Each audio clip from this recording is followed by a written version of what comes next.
እግዚአብሔር በእኛ ልክ ከሰራ እንዴት ያለ አምላክ ሊሆን ይችላል? በእውነቱ ማለት እግዚአብሔር በሰው ልክ ቀዶ ሊሰፋ ነው እንደ ልብስ።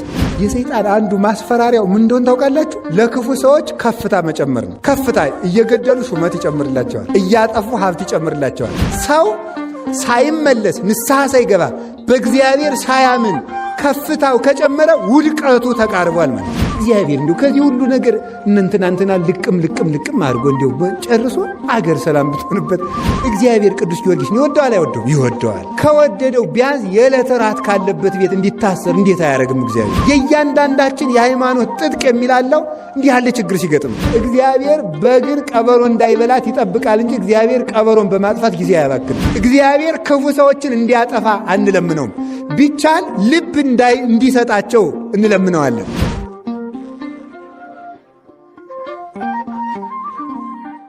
ሁለት ሰዎች ተጋቡ፣ 3 ልጆች ወለዱ። አንደኛው ልጅ አንካሳ ነው። አንደኛው ልጅ ሁለት አይኑ አያይም። አንደኛው ልጅ ደግሞ 2 እግሩ ሽባ ነው እንበል። አንደኛው ልጅ 2 ጆሮዎቹ አይሰማም። እንዲህ ያለ 3 ልጅ ወለዱ። ሴትዮቱ ሽባው ልጅ ደግሞ የመጨረሻው ልጅ ቢሆን ትታው የሞተችው በመንፈቁ ነው። ለሰውየው ገንዘብ የለውም። እናትና አባቱ ቀድሞ ከማግባቱ በፊት የሞቱ ናቸው። ምንም መተዳደሪያ የለውም። እነዚህን ሰርታ የምታስተዳድርለት ሚስቱ ነበረች፣ ጥላበት ሞተች። አሁን እግዚአብሔር ትክክል ነው አይደለም? እስኪ መልሱ። ትክክል ነው በሉ። ሲደርስ ነው በጣም የሚከብደው ማለት። እንዴት ነው ይሄ ትክክል የሚሆነው ነው ጥያቄው የሚሆነው። እንዴት ሊሆን ይችላል? ለሚስቱ ቢያንስ እሺ፣ ሰው አሁን ምንድን ነው የምንለው? እግዚአብሔር ስለፈቀደ ነው። እንዴት ነው እግዚአብሔር መልካም ነገርን እኮ ይፈቅዳል። እንዴት ለሰውየው ቢያንስ ሚስቱ ብትቆይለት እግዚአብሔር ደግ አይደል እንዴ ነው የምንለው ማለት ነው። እንዲያን የሚያደርግበት ፈጽሞ ሊመረመር አይቻልም በእውነቱ ማለት። አሁን ለምሳሌ ቅዱስ ጊዮርጊስ ልጇን ያዳነላት ሴት ምንድን ነበረች? ልጇ አይኑ እማያይ ነው፣ ደግሞ ሽባ ነው በእውነቱ ማለት ነው። አንደበቱ ዲዳ ነው። እንዲህ ያለ ልጅ ነው የነበራት። ከዚያ በኋላ ተመልከቱ ምንድን ነው የደረገ? እንዲህ ያለ ልጅ ወልዳ ኖረች። አሁን ሴትዮቱ ደግሞ ደግ ሰው ናት። ሰው ምንድን ነው ሊል የሚችለው? አይ እግዚአብሔር ሴትዮቱ ደግ ጥሩ ክርስቲያን ለዚች አሁን ይሄን ጉድ ልጅ ይስጣት ነው የምንለው ማለት ነው። እንዴት ለእሷ ይሄን ይሰጣታል እግዚአብሔር ብለን ጥያቄ እናነሳለን። ደግሞ ግዘት ቆይ በጊዜው እግዚአብሔር ያድነዋል ይሄን ልጅ ቢባል ምን ብለን ነው የምንጠይቀው? ደግሞ ዛሬ ቢያድነው ምን ይቸግረዋል እግዚአብሔር? ተመልከቱ እንዴት እንደሆነ ይህን ነገር ላሳያችሁ። አሁን ይሄ ልጅ ቶሎ ቢያድንላት ጥሩ ነው። አሁን ለሴትዮቱ ጥሩ ነው። ኋላ ግን የበለጠ ጥሩ ነው ደግሞ። ከዚያ ምን ሆነ? ቅዱስ ጊዮርጊስን ወስደው ከዚያች ድሃ ቤት አሰሩት። አይደለም እንዴ? ከዚያች ድሃ ቤት ደግሞ ሌላ ጥያቄ አንሱ። እንግዲህ እንዲህ ብለን ማንሳት እንችላለን። እግዚአብሔር ቅዱስ ጊዮርጊስን ይወደዋል አይወደውም? ይወደዋል። ከወደደው ቢያንስ የዕለት ራት ካለበት ቤት እንዲታሰር እንዴት አያደርግም እግዚአብሔር? ይህም ደግሞ ሌላ ጥያቄ እኮ ነው ማለት ነው። ስለ እሱ ብሎ እየተሰቃየ እንግዲህ ነገስታቱ ወስደው ያሰሩት ረሃብ እንዲሞት ብለው ምንም የዕለት እንጀራ ከሌላት ከድሃ ቤት ነው ያሰሩት። ቢያንስ እግዚአብሔር የዕለት እንጀራ ካለው ቤት እንዲታሰር አያደርገው? እኛ ብንሆን በቅዱስ ጊዮርጊስ ቦታ ብላችሁ ማሰብ ነው። የምታሰር አንተን ብዬ የምገረፍ አንተን ብዬ ቢያንስ እንጀራ ያለበት ቤት አታሳስረኝም አትሉ እንላለን እኮ በእውነቱ ማለት። እዚያ ቤት ወስደው አሰሩት። የሁለቱን መልካምነት እግዚአብሔር እንዴት እንዳገጣጠመው ተመልከቱ። ከዚያ በኋላ ምን አደረገ? ታሰር። ሴትዮቱ በጣም ደግ ስለሆነች ጊዮርጊስን ለምኜ ላበላ ብላ እንጀራ ልመና ሄደች። ለምን አለ ከልጇ ዲዳነት በላይ አሁን እኛ ብኖ ምን እንላለን? ተመልከቱ። ራይ ድረስ ነው። እኛ ወገኖች ሃይማኖት ይጨምርልን እግዚአብሔር። ምን እንደምንለው ጊዮርጊስ ማለት በጊዜው በዚያ ቦታ በሊዲያ በሶሪያ ምድር ላይ በአገሩ አንደኛ ወንጀለኛ ሰው ነው። በሞቴ እንግዲህ ልብ ብላችሁ ስሙ። ያንን ወንጀለኛ ሰው እናንተ ቤት አምጥተው ቢያስሩት ምን እንደምትሉት? ሰውዬ ራስህን ቻል፣ እኔን ጨምረህ የወንጀለኛ ወዳጅ ልታስብለኝ ነው ምንባል? በጭንቅ ጊዜ እኮ እንዴት ከባድ መሰላችሁ! ሃይማኖት እንዴት ይፈተና መሰላችሁ! የእያንዳንዳችን የሃይማኖት ጥጥቅ የሚላለው እንዲህ ያለ ችግር ሲገጥም ነው። እንጀራ ከአለመስጠትህ አንድ ነገር ሴትዮቱ ማንሳት የምችለው ጥያቄ ብነግረው የማይናገር የማይራመድ ልጅ መስጠት አንድ ነገር፣ አንተን ማመኔ ለመቼ ሊሆነኝ ነው ፈጣሪ የሚያስብል ችግር ነው የገጠመን። ደግሞ ይህንን ሁሉ ተቀብላ ለምን አልታበላ ከተማ ሄደች። እግዚአብሔር መጨረሻ ላይ መምጣት ያውቅበት የለ። ከዚያ በኋላ ተመልከቱ፣ በቅዱስ ጊዮርጊስ ጸሎት ከምሰሶ ጋር ነው ያሰሩት። የታሰረበት ምሰሶ 15 ክንድ ከቤቷ በላይ ወጣ፣ ለምልሞ ማለት ነው። ቅጠል አውጥቶ ቅርንጫፍ አውጥቶ ዴቴ ነገር ድግ። ከዚያ በኋላ ከቤቷ ደግሞ ሙሉ ጻዳ ህብስት በቢሙ ቤቷን ሞላው። ለምን አለ ጊዮርጊስ ቁራሽ ይዛ ስትመጣ እሱ በነጭ ህብስት ቤቷን ሞልቶላታል ማለት ነው። ራቧ ተወገደላት። ከዚያስ ደግሞ አደረገ?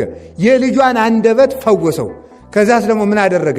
አይኑን ፈወሰው። ከዚያ በኋላ ምኑ ቀረ? እግሩ ቀረ። እግሩስ አለችው እሱ ይቆያል።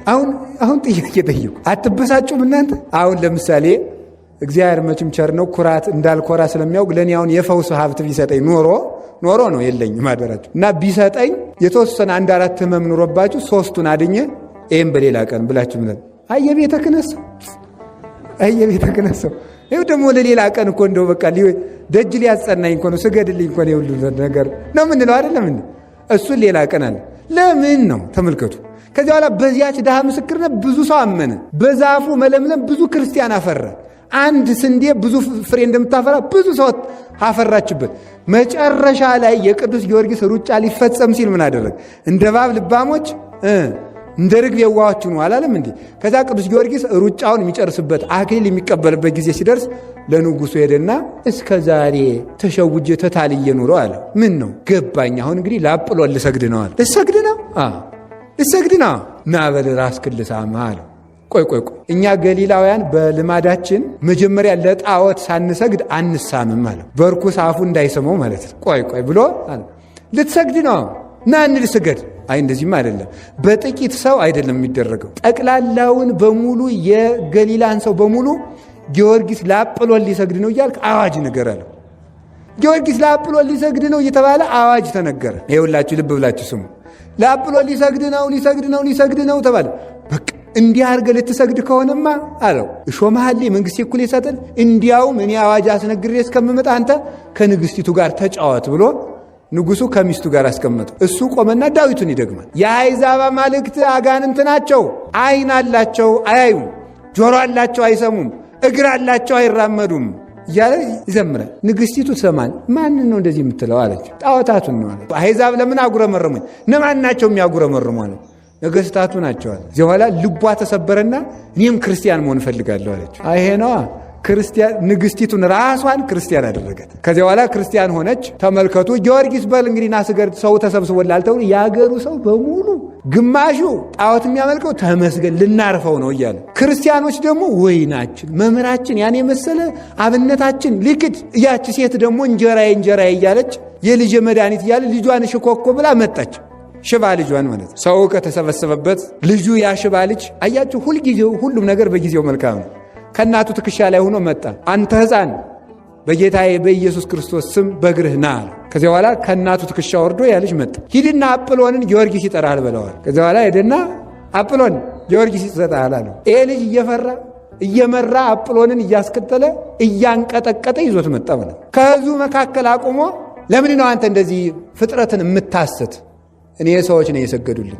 እኔ በማክሰኞ የተፈጠርኩ እንጨት ነኝ፣ የማውቀው ነገር የለኝም፣ ስገዱልኝ አላልኩም ብሎ እንጨቱን አስመስክሮ አንተም ያደረብህም ሰይጣን መሬት ተከፍታ ተዋጣችሁ ብሎ ከመሬት አሰጥሞ ሃይማኖቱን ገለጠ።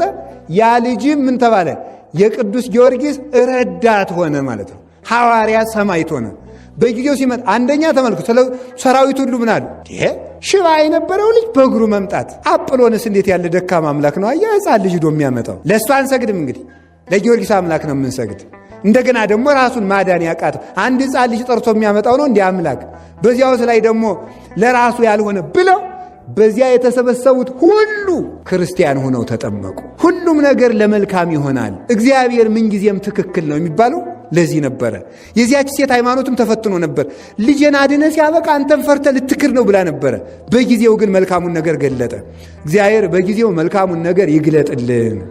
አሁን እኛ የምንለው እንደዚያ ነው በእውነቱ ማለት እግዚአብሔር እንዲሁ ከዚህ ሁሉ ነገር እንትና ልቅም አድርጎ እንዲሁ ጨርሶ አገር ሰላም ብትሆንበት እንላለን እኮ ሁላችንም ከትልቅ እስከ ትንሽ በዚህ ሐሳብ የማይፈተን እኮ የለም።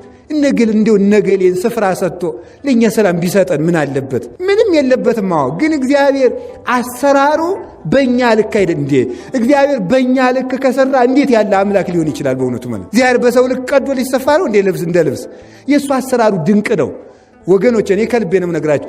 የእኛ አይምሮ የእግዚአብሔርን አሰራር ወደ መቀበል ከፍ ካለ እግዚአብሔር በቅርብ ጊዜ ወደ እኛ ይመጣል። እንዲያ እንዲሆን እግዚአብሔር አይምሯችንን ያሳድግልን የሁላችንን።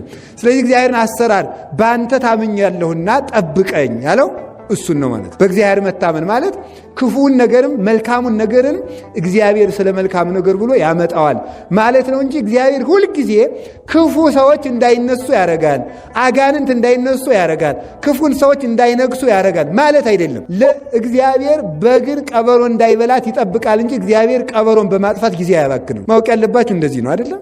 አይደለም ነው ንገሩኝ እንጂ እግዚአብሔር ቀበሮን ቢያጠፋ ነው ትክክል።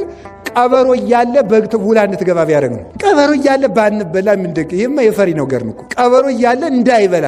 ስለዚህ ሐዋርያትም እንዳላችሁ ሰምታችኋል። እንዳላችሁ እንደ በጎች በተኩላዎች መካከል እልካችኋለሁ አለ።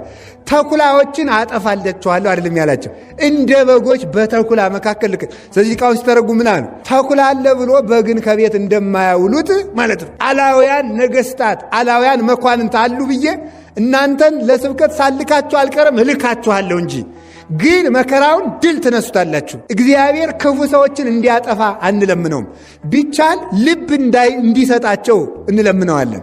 ሁለተኛ ደግሞ ክፋታቸው እኛን ምንም ማድረግ የማይችል እንዲሆን እግዚአብሔር እንዲያደርገው እንለምነዋል። ደግሞ ያን ያደርጋል። እመኑ በሙሉ ልባችሁ። እውነቴን ነው የምነግራችሁ። ክፉ ሰዎች በመኖራቸው አትፍሩ፣ አትጨነቁ።